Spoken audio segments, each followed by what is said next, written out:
কান্না করলে কিন্তু তোমাকে একটু কিউট লাগে না। কিউট লাগারও দরকার নাই। আচ্ছা, কিন্তু বেশি কান্না করলে কিন্তু দাঁত পড়ে যায়, এটা জানো?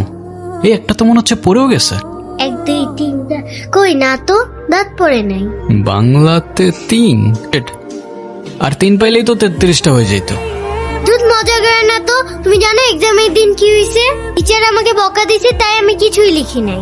টিচার তোমাকে বকা দেওয়ার কারণে তুই আর লিখোই নাই? না, লিখি নাই। আমি কি কোনো ভুল করছি যে টিচার আমাকে বকা দিবে? কিন্তু তুমি এখানে একা একা বসে কান্না করছো কেন সেটা তো বলো। তুমি আমাকে একটা হেল্প করতে পারবে? কি হেল্প বলো তো?